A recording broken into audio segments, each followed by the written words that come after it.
That's outside, we're inside, we're sitting on the couch, working from home right there. Sometimes throughout the day, I'll find myself just laying on this couch, taking my glasses off and just going like, oh, let out a deep sigh and just be like, what am I doing with my life? You guys know what it feels like working from home. I just realized I haven't actually talked with another human being today that wasn't a digital experience. So it's super weird, and all of that has led to this video here today. How can you level up in your sales career, maximize your potential, and really go to that next place? So many people I talk to feel like they're stuck, feel like, hey, I don't know what my work-life balance is like, I don't know how the camera balance is like, and they're just wondering, how can I make more money? How can I find more success? How can I find that great balance between happiness, seeking out my dreams, but also enjoying my life?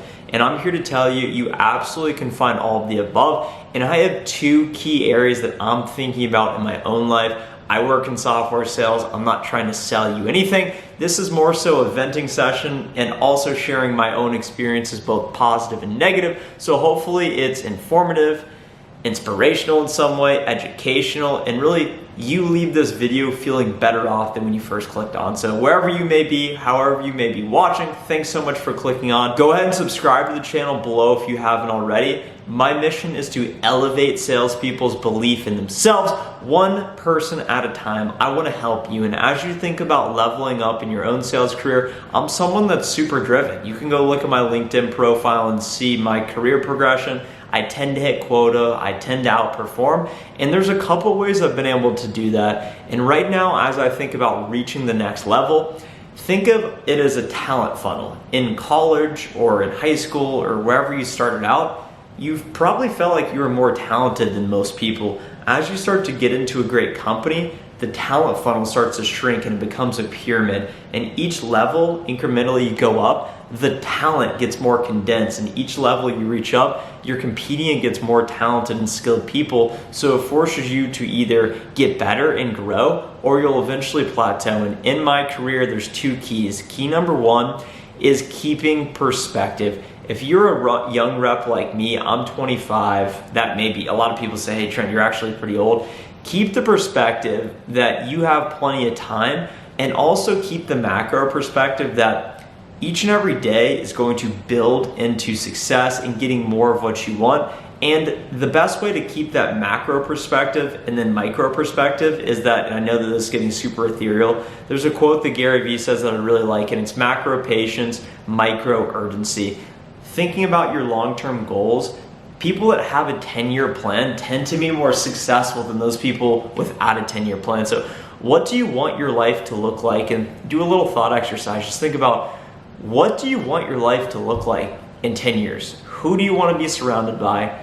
What do you want your house or place of residence to look like? How much money do you want to be making? What do you want your physical body stature to look like? And imagine your dream life. And in order for you to get there, you need to execute at a micro level day to day. And in order to keep that perspective to go out and perform your best, here's what I think about each and every day. When I'm sitting over there, grinding at my desk, making cold calls, trying to close deals, I always remind myself that I'm one call away.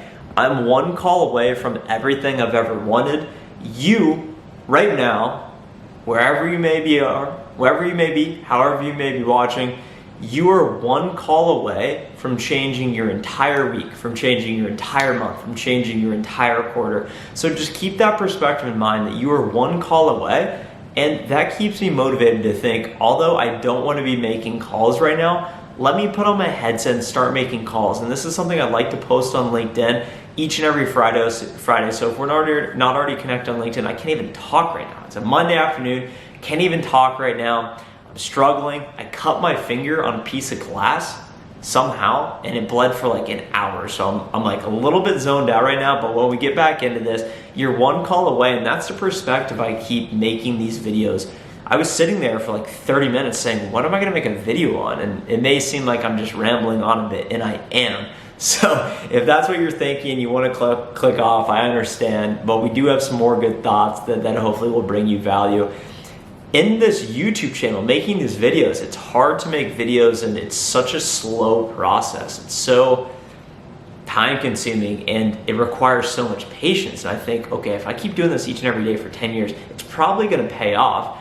The motivation each and every day is that I'm one video away from reaching somebody that this changed their life. I'm one video away from it blowing up, one video away from helping someone that really was in need of help. So you're one video away, you're one call away, you're one action away, you're one workout away from getting everything you've ever wanted. So it's all about keeping that consistency, keeping that discipline.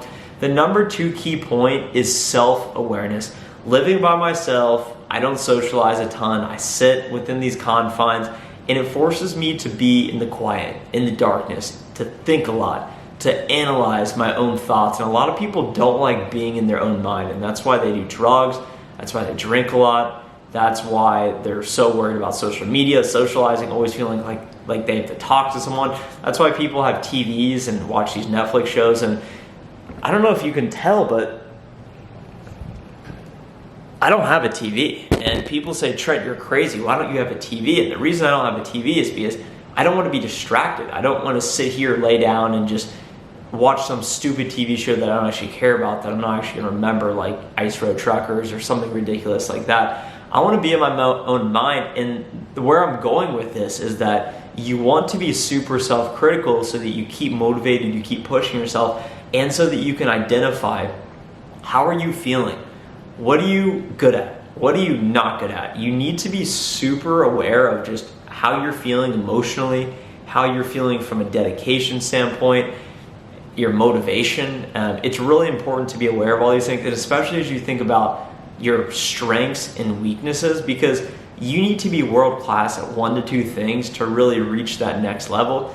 Think about Peyton Manning. He wasn't paid tens of millions of dollars to go play safety and go cover people and do man-to-man coverage. He was paid to throw a football. He wasn't paid to run. He wasn't paid to have lateral speed. He wasn't paid to block and tackle. He was paid to think and throw.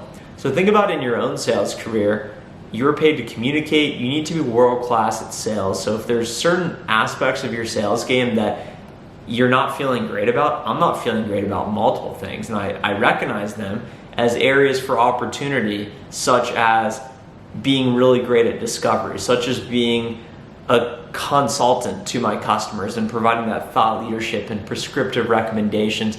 Those are all areas, and also from an account prioritization standpoint, we talk a lot about prospecting.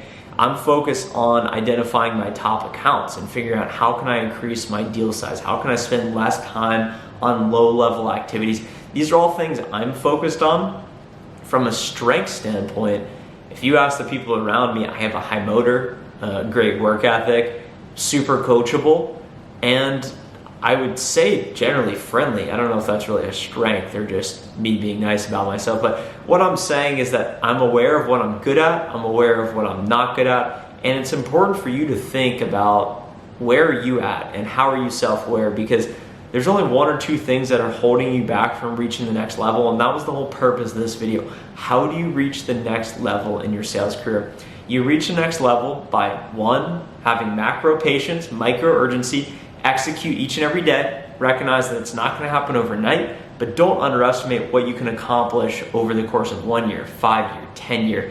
It really will be crazy to you if you stick with something. And then number 2, self-awareness. What are you good at? What are you not good at? What do you need to get better at? And ultimately, that's what I'm focused on. I like to be honest with myself. I'm not good at everything. I do have a lot of confidence in myself from a professional standpoint, and I think that's really important. And also ask yourself, what is your level of self-belief? Are you fully confident that you're gonna be able to show up today, tomorrow, the next day, and execute? Are you worried about your level of productivity and your ability to produce in the future? Because if you have those concerns, that's natural, but figure out, where is it deep-rooted from? What is the deep-rooted insecurity that's placed in? Is it a weakness? And that's why it's so important to be self-aware and analyze, where are you at? What do you need to get better at? And the quote I like so much that I literally have hung up on my desk, written on a post-it note, is that if you don't believe in yourself, why is anyone else gonna believe in you? That's a Tom Brady quote. It's one of my favorites. Anyways, thanks so much for watching this video. I had a tough time getting through it, so thanks so much for clicking on. If you have a second to spare, go ahead and drop a like, and I will talk to you in the next video.